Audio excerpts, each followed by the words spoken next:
For coming to this panel. I'm aware that I'm the last speaker before lunch, so I'll make this quick. Let's dive straight right into it. If you have read the conference schedule, you might realize my presentation title changes, but the one that I submitted was the old one, and this is what my actual dissertation was about. A different conversation, conservative women and the transatlantic limits of US influence over anti-abortion framing. So it's a long title, so I'm going to break it down for you. Also, here's a heads up, because I did not include any bibliography in the slides, but it's all here in my dissertation, and I printed out if anybody wants to have a look. Yes, I'm sure nobody's going to read that. This study is largely based on two interlocking phenomena. On one hand, scholars have found that pro-life female politicians have taken over their male counterparts in spearheading anti-abortion activism. More noticeably, there is an increase in the use of quote-unquote feminist-sounding rhetoric to reframe the cause beyond a fetal focus. Feminist-sounding language for the advocacy of anti-abortion initiatives by pro-life women. This strategy aims to expand the pro-life arguments beyond a fetal focus and to ultimately rival the feminist understanding of empowerment. On the other hand, a recent BBC News article titled "How US Groups Are Driving a New Generation of Anti-Abortion Activism in the UK," which is also the one that inspired me to conduct this research, revealed that US conservative groups have been an impactful inspiration to UK anti-abortion activism. The empirical contrast suggests that the efficiency of such efforts is a different matter.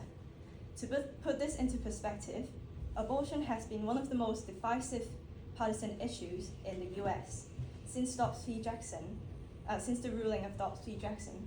Pew Research Center reported that the division between Republicans and Democrats has sharpened remarkably, with 82% of Democrats disapproving of Dobbs, and I didn't put it here, but 70% of Republicans are endorsing it. In contrast, a National Center for Social Research report published in 2024 found out that up to 95% of UK adults think that abortion should be legal in cases where the fetus threatens the health of the mother.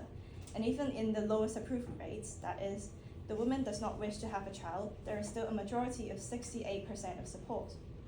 So, what can we make of this gap in the empirical data and this new apparent phenomenon that the BBC reported?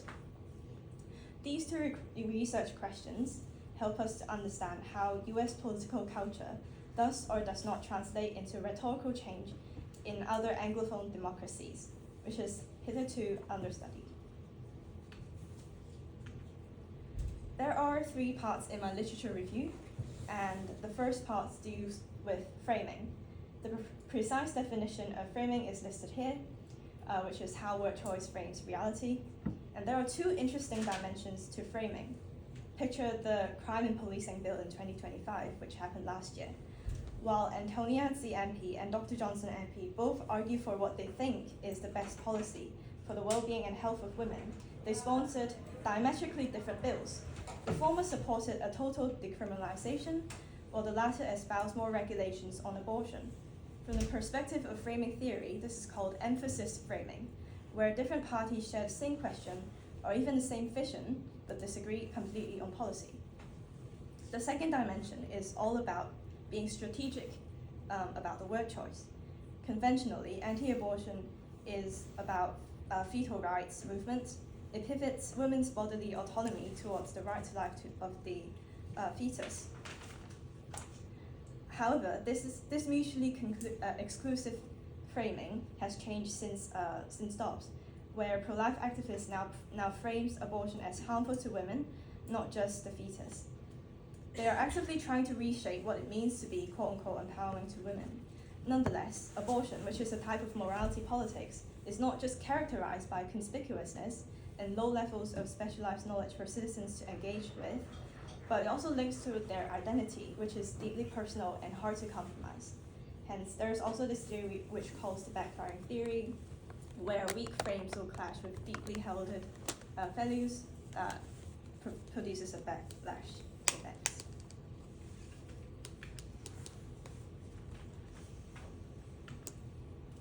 it is not enough to know the effects of framing. We also need to know when and why these framings are effective. This is called discursive opportunity structure, which is abbreviated as DOS in the following, and which seeks to explain why some frames succeed and others fail across contexts. There are three keywords that basically are the measuring units and indicator of a strong and weak DOS. If a frame is highly visible and it resonates with the wider public, it is deemed legitimate. That framing is considered supported and shaped by strong discursive opportunity and vice versa. There are three conclusions for each of the two countries. For the US, Roe v. Wade has legitimized right-based language, and also partisan realignment weaponized abortion, which makes it more divisive. America is also way more religious than the UK. 42% of American citizens say that religion is very important, which amplifies pro-life resonance. And lastly, Dobbs in 2022 removed constitutional protections for women. For the UK, things look a little different. The 1967 Abortion Act medicalized the debates, limiting the personhood frames, and courts also does not have the ability to strike down primary legislation. Also, low religiosity is also crucial to this discussion, which only has 10% of UK adults that claim that abortion is absent from electoral agendas, and also post-2022 liberalization constrain pro-life rhetoric opportunities. There's also one limitation from the DOS which restricts the ability for us to look for answers for research question 2. It does not explain a cross-national interaction of movements, which is precisely this study is investigating. So let me introduce you to our supporting and last theory of the literature review, transnational diffusion theory. Essentially what this theory suggests is that, and if we can recall the BBC report earlier, is that US organizations are becoming mediators of the pro-life movement, and essentially what they want to do is to extract fetal personhood from its constitutional origins and to recast it as a universal moral claim applicable across borders. But whether or not this is successful really depends on the receiving country's DOS, because state actors and lawmakers can either accept or gatekeep this legitimacy depending on what resonates with their local voters. In essence, my methodology is to carry out case studies comparatively and investigate how above mentioned theories works in real life for both the UK and the US. In plain language, the reason why I know that the difference can be attributed to these theories by comparing these two cases is that I'm holding some constant Ferricol's constant, which is shown on the slides. I'm gonna quickly go through this. So these two cases are the one that I've selected. Both are parliamentary/congressional debates about abortion that happened in 2025. So quickly, convergences. Moving on to findings now. To start with what surprised me the most, despite the significant contextual differences we have just discussed, concerned women on both sides share a remarkably similar rhetorical starting point. In both debates, the bills are packaged as common sense, and they frame abortion regulation, whether it concerns surviving fetus or mandatory in-person consultations, as an act of protection for women and the most vulnerable. This convergence matters theoretically. By claiming the same moral footing as their pro-choice counterparts, these women are implying that the disagreements is one of perspective, not of value. But beneath this shared packaging, the divergences are striking, and this is where the DOS frameworks becomes more useful. In the US debates on the Born Alive Act, the framing is right-based and absolutist. Fetal personhood is presented as non-negotiable entitlement, and religious language runs throughout. Crucially, women's reproductive rights are never affirmed alongside restrictions being proposed. The UK debate looks significantly different. The bill lead sponsor, Dr. Johnson MP, opens by identifying herself as a consultant pediatrician in the NHS. Throughout, she and her colleagues foreground clinical credentials and safeguarding language. Women's bodily autonomy is explicitly acknowledged.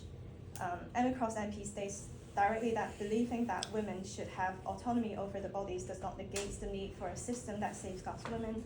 This is a textual analysis that supports the claim that abortion is framed, for the UK, abortion is framed not as a moral violation but as a regulatory gap, and religious language is also significantly absent.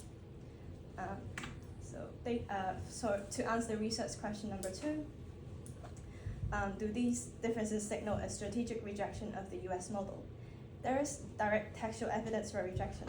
Julia Lopez MP, during the debate, explicitly said that where in the UK, we have a very different and more balanced conversation. UK women MPs were aware of the right-based frame, they simply did not adopt it. However, I want to be careful not to overstate this. Frame analysis cannot prove intent. An equally plausible explanation is that these differences are structural rather than deliberate. The constraints may be doing the work, but not the choice. And lastly, I want to be transparent about two key limitations. First, the three-speaker corpus is analytically illustrative. Second, institutional speech cannot tell us what actors privately intend. Frame analysis interprets, but it does not reveal the true motivation. That said, the overall finding is clear. Divergences outweigh convergences. This is consistent with transnational diffusion theory.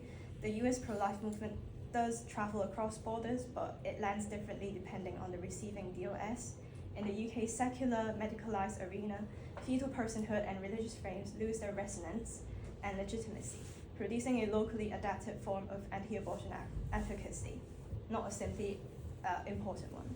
The conversation is, as Lopez MP put it, a different one.